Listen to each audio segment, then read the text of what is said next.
Run.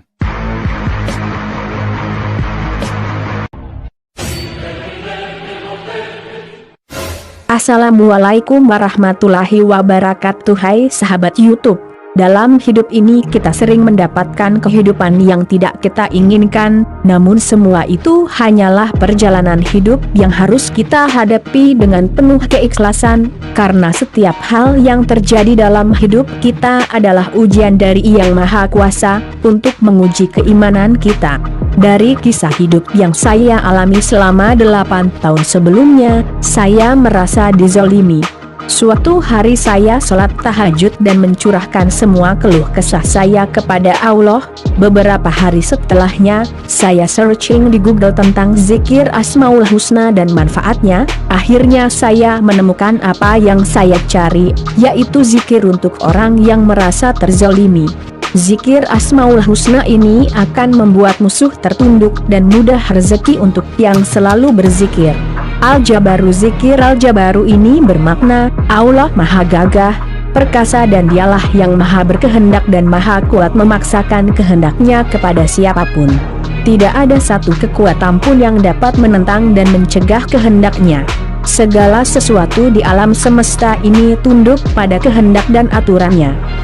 Fadilah zikir Al-Jabar. Adapun fadilah atau khasiat membaca Al-Jabaru atau Ya Jabar, diantaranya, pertama, siapa yang berzikir dengan lafaz Ya Jabar atau Al-Jabaru tiap-tiap hari sebanyak 206 kali atau 226 kali pada siang hari dan malam, insya Allah tidak akan ada orang yang berani menzalimi dan akan selalu diberi kekuatan dalam menghadapi musuh.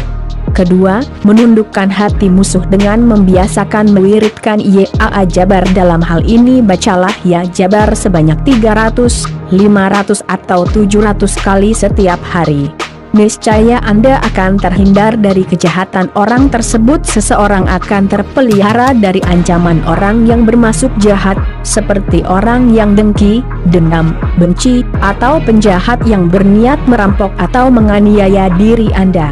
Kalimat Ya Jabar dapat digunakan untuk menundukkan hati musuh atau orang yang berniat jahat terhadap diri Anda.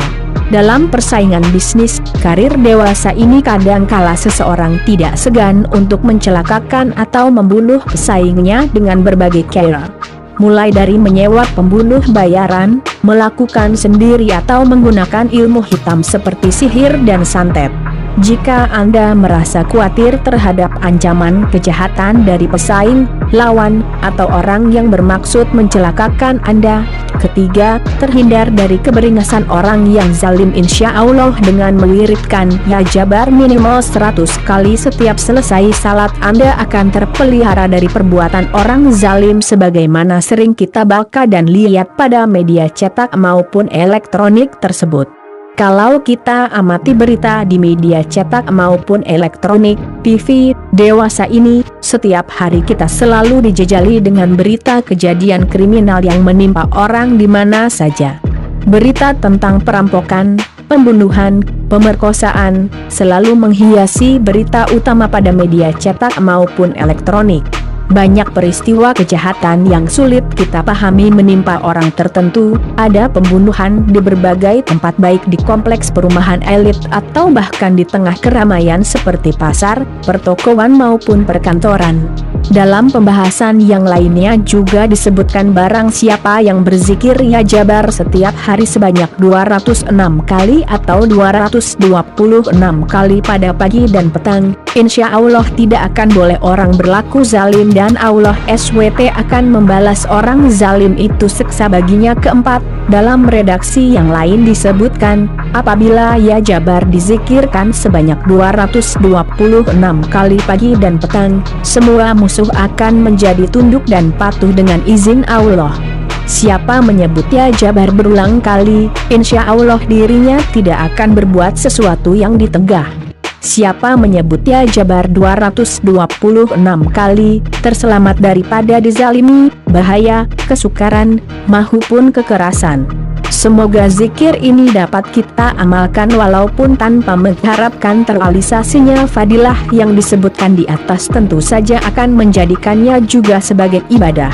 Doa ini dapat diamalkan untuk keperluan apa aja dengan cara pengamalan yang sungguh-sungguh, ikhlas penuh tawakal kepada Allah dan menyerahkan segalanya kepada Allah Subhanahu wa Ta'ala. Dan ada tips tambahan khusus dari saya, yaitu sholat tahajud pukul 3 malam berturut-turut dengan khusyuk dan bersungguh-sungguhlah dalam memohon kepada Allah Subhanahu wa Ta'ala. Dan sebagai syarat tambahan yaitu dilakukan setelah mandi wajib.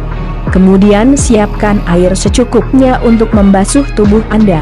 Sebelum air tersebut dibasuhkan, terutama membaca Auzubillahi minasyaitonirrajim, Bismillahirrahmanirrahim, Ya Jabar 3 kali dan minta kepada Allah tentang keinginan Anda untuk dilindungi dari orang zolim. Kemudian tutup dengan salawat Allahumma salli ala Muhammad wa ali Sayyidina Muhammad sebanyak 3 kali, lalu tiupkan di air bersih dalam wadah. Pertama, basuhkan air tersebut dimulai dari kepala bagian kanan hingga membasahi bahu kanan, kedua bagian tengah kepala dan badan, ketiga diakhiri dengan membasuh kepala dan bahu kiri. Care ini sangat mustajab, namun kita perlu bersabar dan ikhlas dalam menghadapi cobaan-cobaannya, meski lama tetapi pasti terkabulkan. Serahkan semua kepada Allah Ta'ala, karena Allah jualah maha berkehendak. Dan yang paling penting adalah kita harus ikhlas seikhlasnya kepada orang yang menzolimi kita, tanpa berniat membalas sedikit pun perbuatan zalimnya. Dengan begitu secara langsung kita belajar mensucikan hati kita dari najis batin yang sangat membujuk kita untuk terjebak dalam pembalasan rasa sakit hati kita itu. Syarat yang terakhir yaitu, jangan pernah mendendam kepada orang-orang yang zolim, karena dosa kita akan lebih besar dari mereka, bahkan doa kita tidak akan terkabulkan olehnya. Karena saya sendiri sudah membuktikan itu, bahwa setelah melakukan syarat-syarat dan bertawakal kepada Allah, akhirnya hidup saya pun terbebas dari orang-orang zalim itu, dan hidup pun menjadi tenang. Demikian tips dari saya, semoga bermanfaat.